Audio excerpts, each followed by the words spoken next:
Hello everyone, আসসালামু আলাইকুম। Welcome back to my channel Bangladeshi Italian blogger ভাবনাতে এবং ফেসবুক পেজ বাংলাদেশি ইতালিয়ানাতে। তো আপনারা সবাই কেমন আছেন? আশা করি ভালো আছেন। আমি আলহামদুলিল্লাহ আল্লাহর রহমতে খুবই ভালো আছি। তো আজকে আমি হাজির হলাম আরেকটা ব্লগ নিয়ে। আপনাদের সাথে কিছু কথা শেয়ার করব আজকে। আর এখন সকালবেলা আমি ঘুম থেকে উঠে আমি আমার ব্যালকনিতে চলে যাই। আমার ব্যালকনিতে গিয়ে আমি আমার গাছগুলো দেখি, আমার ফুলগুলো দেখি, আমার সবজির গাছগুলো দেখি। আমার ফুল দেখতে খুবই ভালো লাগে।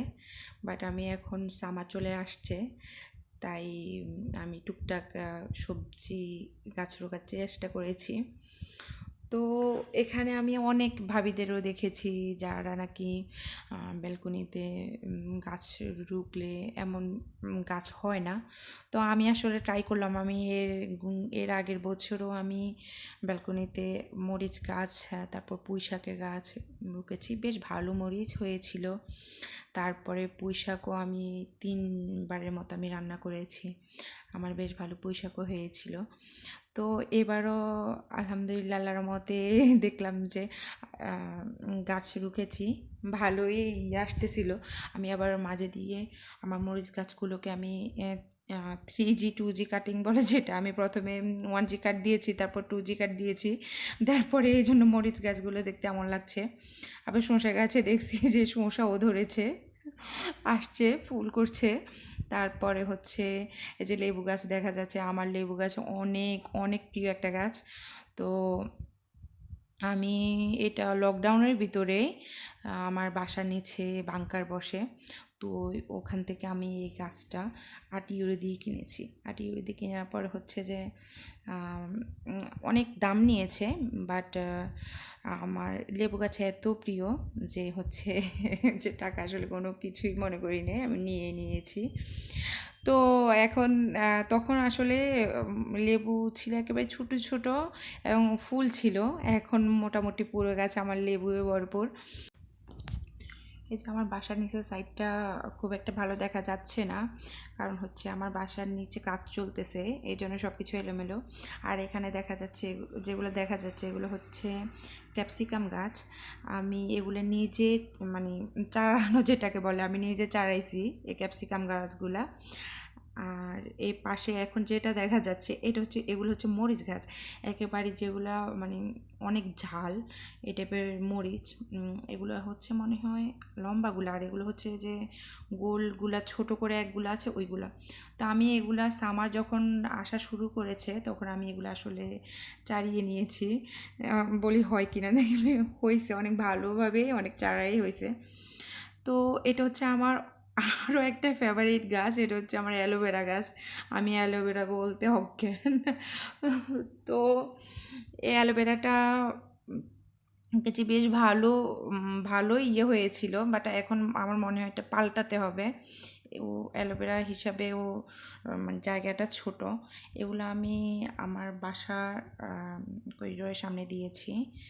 প্রথমে ঢুকতেই এগুলো থাকে। তো আমি অলওয়েজ গাছ পছন্দ করি, গাছ দেখতে আমার খুবই ভালো লাগে। আমি যখনই বাহির থেকে আসি এই দিয়ে যখন উঠার সময় যাতে আমার চোখে পড়ে গাছগুলা, এই জন্যই আমি আসলে গাছ যেখানেই পারি আমি রাখার চেষ্টা করি।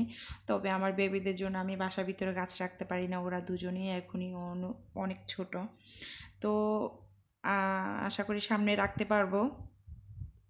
তো এখন বিকেলবেলা আমি একটু ঘুরতে বের হলাম নদীর পাড়ে, বলি ঘুরে আসি একটু, বাসায় থাকতেও ভালো লাগতেছিল না। আর এটার মধ্যে আপনাদের সাথে শেয়ার করব এই কথাগুলা। ইতালিতে অবৈধ প্রবাসী যারা আছে, যাদের এখনও কোনো বৈধ কাগজপত্র হয়নি, তাদেরকে বৈধতা দিবে সরকার, এরকম বলে ডিক্লার দিয়েছে। আশা করি ইতিমধ্যে সবাই শুনেছেন।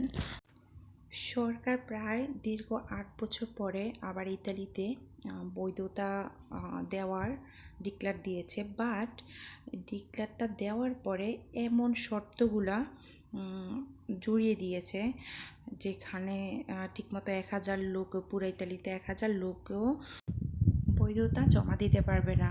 কারণ হচ্ছে প্রথম শর্ত যেটা, এটা হচ্ছে যে আপনি যে লোকে যে লোকের মাধ্যমে আপনি কাগজ জমা দিবেন, যদি ফ্যামিলিওয়ালা হয়, তাহলে হচ্ছে যে ওই ফ্যামিলিকে দেখাতে হবে 28 লক্ষ টাকা বাৎসরিক ইনকাম। আর যদি কোনো সিঙ্গেল হয়, তাহলে হচ্ছে যে দেখাতে হবে ওনার বাৎসরিক ইনকাম 21 লক্ষ টাকা। তো আসলে এই শর্তগুলা দিয়ে সরকার অনেক আসলে করেছিল, মাঝে দিয়ে নাজেহাল করেছিল। তো পরে আমাদের দেশ এবং বিভিন্ন দেশের প্রবাসী ভাইয়েরা বা বোনেরা সবাই মিলে হচ্ছে আন্দোলন করা শুরু করে এটা নিয়ে, যাতে খুব সহজ শর্তে বৈধতা দেওয়া হয়। তো পরে সরকারে এটা মেনে নিল। এখন মোটামুটি দেখলাম যে আগের মতোই চলে এসেছে, এখন মোটামুটি অনেকটা সহজভাবেই কাগজ জমা দিতে পারবে, এটা এখন দেখতেছি। তো আমি একটা কথাই বলবো, যারা আসলে দীর্ঘ 8 বছর পরে 2012-তে লাস্ট সরকারে কাগজ ডিক্লার দিয়েছে, এখন হচ্ছে 2020 সাল, যারা আসলে এত বছর দেশে যেতে পারে নাই, তাদেরও তো আসলে, যাদের ফ্যামিলি আছে, সবারই ফ্যামিলি আছে, হোক সে ব্যাচেলার হোক সে বিবাহিত, বাট সবারই ফ্যামিলি আছে। তো আমি আল্লাহর কাছে একটাই দোয়া করি, সবাই যাতে খুব অল্প শর্তে সবাই তাদের বৈধতা হওয়ার সুযোগ পায়, বৈধ হতে পারে। তো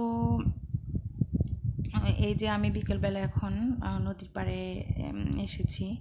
তো আমার এই নদীর পাড়টা খুবই ভালো লাগে। আমি আরেকদিন আরেকটা ব্লগ আপনাদের সাথে শেয়ার করব পুরো নদীর পাড়টা হেঁটে হেঁটে।